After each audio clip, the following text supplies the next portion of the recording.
کبھی چائے کا کپ دیتے انگلیاں میرے ہاتھ سے ٹکرا جاتی۔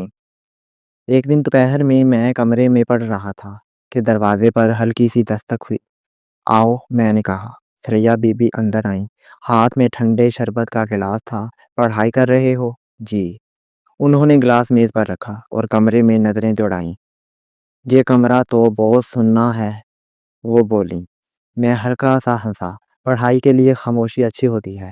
وہ چند قدم آگے بڑھی اور بیڈ کے کنارے بیٹھ گئی۔ خاموشی ہمیشہ اچھی نہیں ہوتی، بعض دفعہ دل کو شور چاہیے ہوتا ہے۔ ان کی بات عجیب تھی مگر لہجہ نرم۔ میں نے کتاب بند کر دی۔ وہ بیڈ کے کنارے بیٹھ کر ہلکے سے دوپٹہ سنبھال رہی تھی مگر آنکھیں مجھ پر ٹکی تھیں۔ کل شام چائے ساتھ پینے کا دل ہے؟ انہوں نے پوچھا۔ جی ضرور۔ اس دن کے بعد شام کی چائے ہمارا معمول بن گئی، کبھی صحن میں بیٹھ کر کبھی چھت پر۔ دھیرے دھیرے ہم زیادہ قریب ہونے لگے۔ ایک شام وہ میرے ساتھ چھت پر آئیں تو ہوا تیز تھی، دوپٹہ بار بار اڑ رہا تھا۔ میں نے دوپٹہ تھام کر ان کے کندھے پر رکھ دیا۔ شکریہ، وہ مسکرائیں۔ تم خیال رکھتے ہو میرا۔ ان کے لہجے میں وہی نرمی تھی جو بارش کی رات محسوس ہوئی تھی۔ چند دن بعد ناصر بھائی کا فون آیا۔ سریا بی بی نے بات کرتے وقت ہلکی سی خوشی ظاہر کی مگر فون رکھتے ہی ان کی آنکھوں میں ایک خلا نظر آیا۔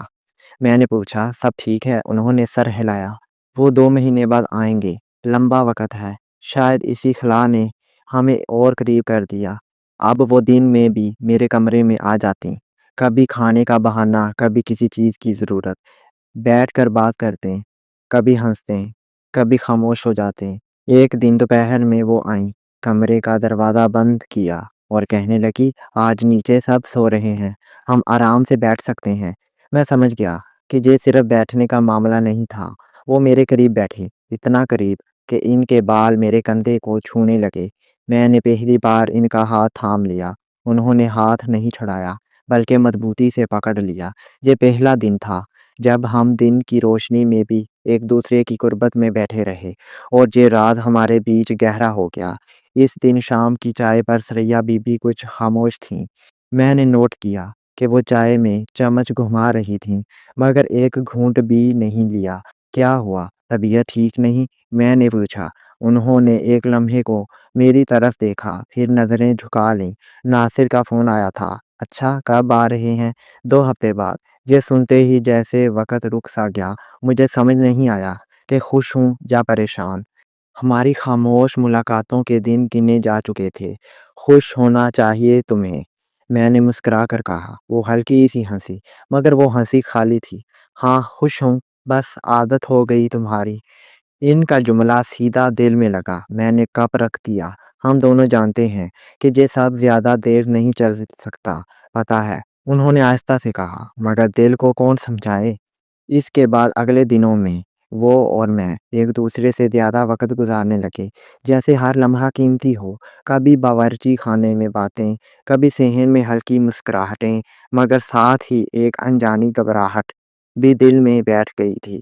ایک دن میں کمرے میں بیٹھا تھا کہ وہ آ گئیں، دروازہ بند کر کے کہنے لگیں، آج سب گاؤں گئے ہیں، ہمیں کوئی نہیں دیکھے گا۔ ہم نے گھنٹوں بات کی، یادیں بانٹی۔ میں نے پوچھا، ناصر بھائی کو کچھ شک تو نہیں ہوگا؟ وہ سر ہلا کر بولی، نہیں، وہ مجھ پر بھروسہ کرتے ہیں۔ یہ سن کر میرے دل میں عجیب سا احساس آیا۔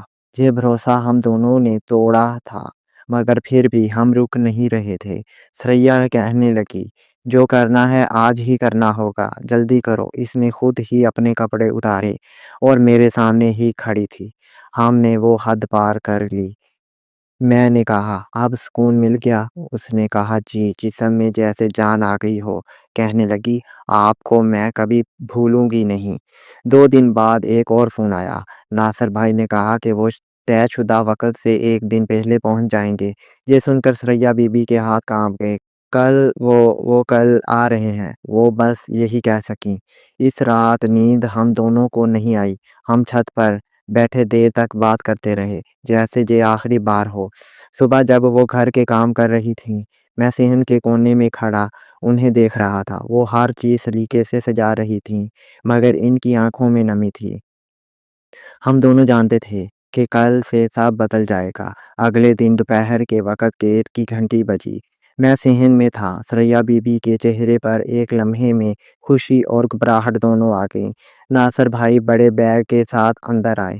وہ ہمیشہ کی طرح مسکراتے ہوئے سب کو سلام کرنے لگے۔ میں نے آگے بڑھ کر بیگ پکڑ لیا۔ کیا حال ہے بھائی جان؟ میں نے کہا۔ ٹھیک ہوں، تم سناؤ؟ انہوں نے کندھے پر ہاتھ رکھا۔ کچھ لمحوں بعد میں نے دیکھا کہ ثریا بی بی کچن میں تیزی سے جا رہی تھیں۔ شاید وہ اپنی کیفیت چھپانا چاہتی تھیں۔ شام کو کھانے کی میز پر سب بیٹھے تھے۔ ناصر بھائی سفر کے قصے سنا رہے تھے، مگر ان کی نظریں کبھی کبھی میری طرف رک جاتیں، جیسے وہ کچھ سوچ رہے ہوں۔ کھانے کے بعد وہ کمرے میں گئے۔ میں صحن میں بیٹھا تھا کہ اچانک ان کی آواز آئی، علی ذرا آؤ تو۔ میں اندر گیا۔ وہ بیڈ پر بیٹھے تھے، ہاتھ میں میرا موبائل تھا۔ یہ تمہارا ہے نا؟ انہوں نے سوال کیا۔ جی۔ میرا گلا خشک ہو گیا۔ انہوں نے اسکرین پر ایک تصویر دکھائی۔ وہ تصویر پچھلے ہفتے کی تھی، جب میں اور ثریا بی بی صحن میں کافی قریب کھڑے بات کر رہے تھے۔ تصویر دھندلی تھی، مگر اشارہ واضح تھا۔ یہ کس نے لی؟ مجھے نہیں پتا، میں نے جلدی سے کہا۔ ناصر بھائی خاموش رہے، پھر دھیرے سے بولے، مجھے امید ہے تم میرا مان نہیں توڑو گے۔ ثریا میری عزت ہے، سمجھ گئے؟ میں نے ہاں میں سر ہلا دیا، مگر دل کی دھڑکن تیز تھی۔ اس رات ناصر بھائی اور ثریا بی بی کے کمرے کی روشنی کافی دیر تک جلتی رہی۔ میں صحن میں بیٹھا سب سوچ رہا تھا۔ اگلے دن انہوں نے مجھ سے زیادہ بات نہیں کی۔ ثریا بی بی بھی خاموش رہیں، جیسے ایک دیوار ہمارے درمیان آ گئی ہو۔ کچھ دن بعد میں نے اپنا سامان باندھ لیا۔ جاتے وقت ثریا بی بی دروازے تک آئیں۔ خیال رکھنا، بس اتنا کہا۔ میں باہر نکل آیا۔ دل میں عجیب سی خالی جگہ رہ گئی۔ ہم دونوں جانتے تھے کہ یہ کہانی کبھی مکمل نہیں ہو سکتی تھی۔